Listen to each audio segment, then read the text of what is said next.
was the Australian many of us aspire to be. That's how John Howard described him today.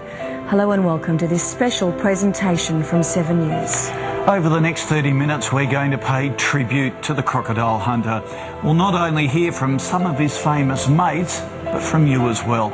Our internet site has been absolutely inundated with so many heartfelt messages. But first, how we'd all like to remember him, Steve Irwin in action. You're not hungry. This is an actual crocodile here. This is an actual crocodile. And when I look at this animation, it's... Crikey, another couple of inches, and I reckon I would have had a squeaky voice. You're a naughty boy, Monty. I've been working with crocodiles all my life, and what I work on is they can strike so hard and fast from the water's edge that if you're within half their body length from the edge of the water, you're gonna take a hit. And you wouldn't want to take a hit of a croc this size. Once they get over 10 feet, mate, they've got around 3,000 pounds per square inch in bone-crushing jaw pressure. Have a look at this bloke. This is aggro, 15 feet, 600 kilos of sheer bone-crunching terror. And he hates me. Have a look at those teeth. Huge, great, penetrating teeth designed to capture and kill big mammals. This bloke's name? Woo! Monty. And he strikes straight at the camera. I love my crocs. They're the passion of my life. And every single one of them has got an individual personality. This is Mary. She loves her chickens. Maintaining any of the crocodile enclosures at my home in Australia Zoo means a lot of problems. They're territorial and they mean business. Have a go at Agro. He hates it when I mow in there. He'll kill me or the mower. He doesn't care which one he gets. He's a grumpy croc, hugely territorial. Mate, I nearly come unglued here, trying to keep the mower up, and Agro just launched, hits, and he's happy enough to kill the mower and go back into the water. We certainly saw them there. Steve Irwin was often asked about the risks, and he said quite simply, his love for Aussie wildlife came first. It was that passion which took him to the Great Barrier Reef. He was in shallow water off Port Douglas. Steve was snorkelling above a large black stingray when its tail lashed up and spiked him. Those who were there say there was nothing that could be done. Well, one of those who was there was his manager and mate, John Stainton. Today he gave a press conference which will long be remembered. You may have seen a little bit in the news, but we thought it worth playing much more. This is John Stainton in his own words. Steve come over the top of the ray, and then the tail came up and spiked him here, and he pulled it out, and the next minute he's gone. I can't come to grips with it yet. I just have an image of him on the back of the boat. I can't go there. We sat together in the early hours, 5 o'clock in the morning, 6 o'clock, having a cup of tea. And he just was in such a good frame of mind, you know. It was like there was nothing, no problems, nothing to worry about. He was as happy as I've ever seen him, and that was the sad thing about him. I used to organise all these press things, and I used to force it. No, I have to say this. I used to force him into doing interviews like this and say, you've got to do this, you've got to do that. And he'd say, John, why do I have to do these things? Why do I have to talk to these people? Why? I'd say, you have to do it. You've got to do it. This is what's got to happen. And he'd listen. We had a great relationship. And I feel I've done it to him for 15 years. I should do it now.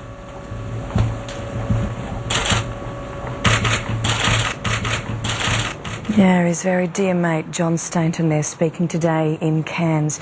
Now, as we go to air tonight, people continue to leave floral tributes at Steve's Australia Zoo on Queensland's Sunshine Coast. Many of his closest friends have also gathered there, among them Peter Lang, who joins us now. Peter, what type of man was Steve? Hi Koshi, hi Mel. I'm used to seeing you in the morning. To stand here and talk to you tonight, 2 days ago I would never dream about it. He was a wonderful man. The qualities, if you take the successful business that Australia Zoo is away today, And if the world stops calling Steve's name, as they are doing today in tens of thousands, there's a beautiful wife who's lost her husband and kids who lost dad the day after Father's Day, and today that's it. Stephen had a quality, when your children come into the world and they look at you with those beautiful innocent eyes and look straight through you at times, and kids love you unconditionally and give unconditionally. Stephen never lost that quality. You're a mate for Steve for life. He would come over your shoulder and he'd be the first one to put somebody in their place to look after a mate. It's a gift that not many of us carry through our life, and it's a rare gift, and he never lost that. I saw Steve as a single man, as many of his mates have, in the late 80s, rambunctious and a real knockabout larrikin guy. There's a bit of Steve in every Australian male. And then I saw Steve soften, and I saw the love of his life come in with Terry, as many of us did. And then I saw him blossom as a man with two beautiful kids. And I've lost a mate, we all have. Peter, you mentioned Steve's family, and we know that they were incredible and they were all very, very close. And of course, our hearts are breaking for them tonight. From what you know, do you think they will carry on the business? I think we all have to. I have enormous respect for Terry. She's a very dignified and a very strong-willed lady, and she has that same passion that Steve has, and we all have. 10 years ago, this place had 20 employees. In 1970, there's Steve and his family here. There's now more than 500 of us who come to work in a place where you think every day you can do something with your life and you can actually make a difference. You work with great people, and it's just such a shock and loss. But what we want to do is we want to pick up where Stephen's left off. He's left a great footprint in the world, and he's given us a job to do. We want to carry on that work, and if anyone's asking what they can do, come and visit see the great work that he's done. And we've got a job to do. We want to finish that. Steve's got a wildlife foundation that through the love of his family he set up, and Steve and Terry were with, and that's Wildlife Warriors Worldwide. The ANZ Bank have jumped on board with this today, and it's the Steve Irwin fund that's going in there. If you could make a contribution, if people could help us out, that's how we'll keep going. Okay. Peter Lang, thank you very much for joining us on a very sad day. Appreciate it. Thanks, Koshi. Thanks, Mel. Well, coming up tonight, we return to the site of Steve's accident. And we have footage from Steve's own archives.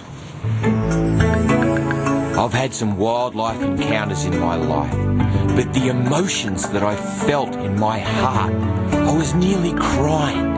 To get this close and be loved on by this beautiful, absolutely gorgeous mummy orang was such a touching experience, one that I'll take with me for the rest of my life.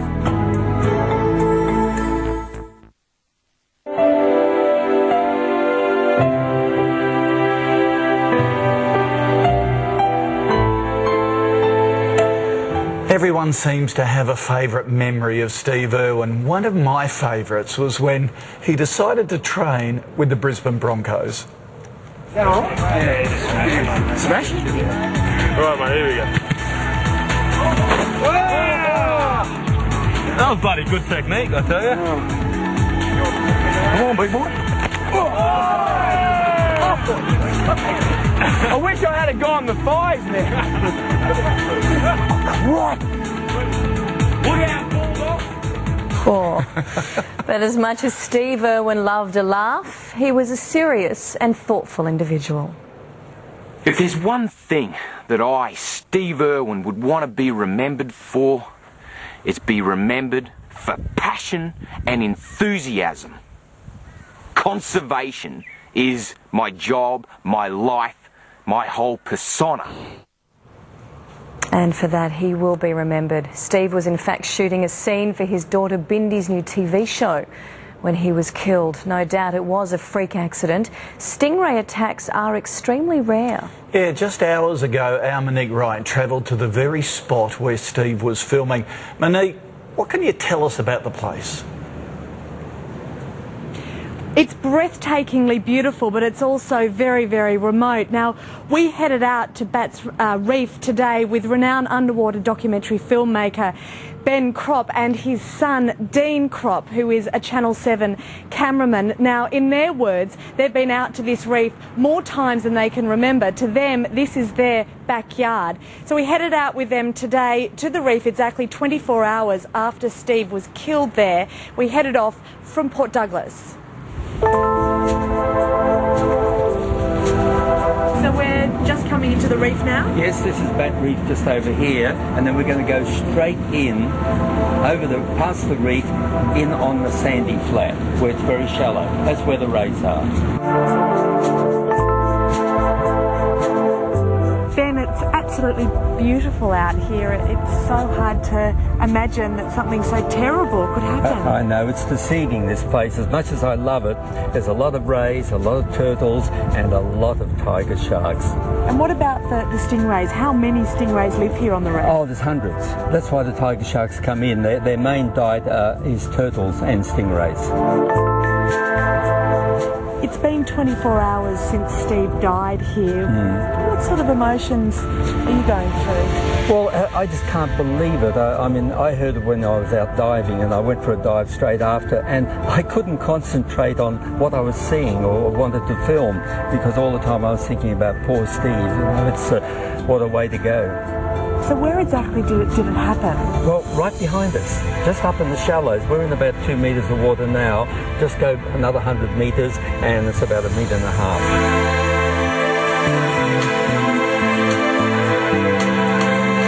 How will you remember him and what he contributed to wildlife? His attitude toward conservation grew on a lot of people. He did a lot of good.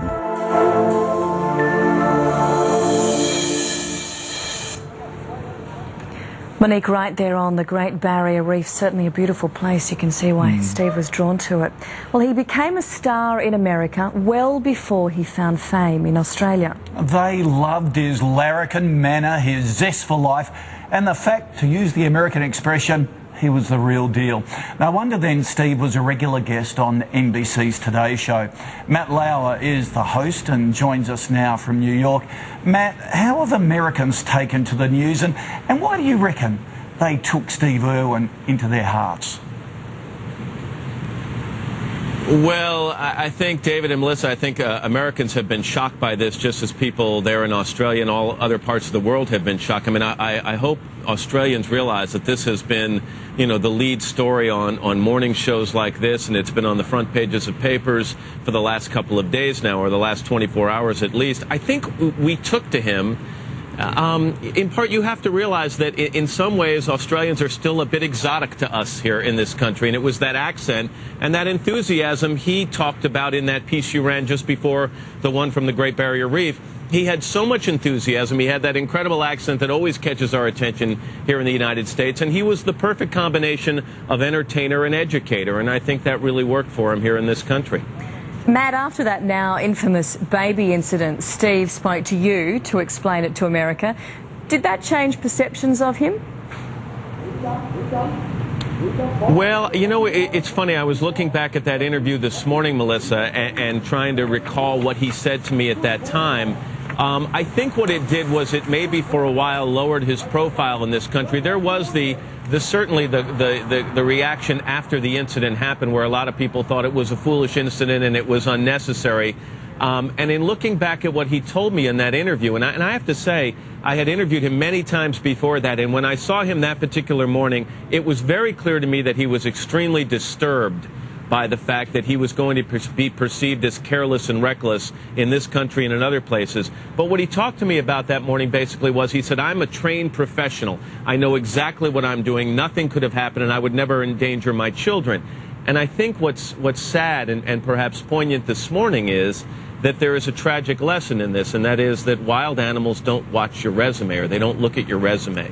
And so what happened to him with this stingray, when you look back at what that incident with the crocodile, I mean, you do have to look back and say that could have had a tragic ending. And I think, that perhaps it makes me go back and look at that interview in a different light right now.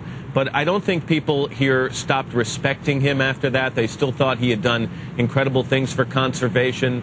But I do think that it was perhaps a blip on the radar, to use an expression we use here sometimes. Sure. It wasn't his best moments, but he'll be remembered for so many better moments. He sure will. Matt Layout, thanks for joining us. Appreciate it. All right, and our condolences to all his fans and, of course, his family members there in Australia. Thank you. Thanks, Matt. Well, coming up, your memories of Steve Irwin. Millions of emails have been flooding in. But next, Steve Irwin as he'll want to be remembered. They don't get quite as big as the ones on the coast. Bearded dragon, you can see why they're called a bearded dragon. They've got this little beard here, and when he gets all cantankerous, all cranky, or you've got a big mouth too, he opens up his mouth and shows this beard, and that's a sign of toughness. I am so tough, stay away from me or I'm going to bite you. You bit me on the nose, you little brat.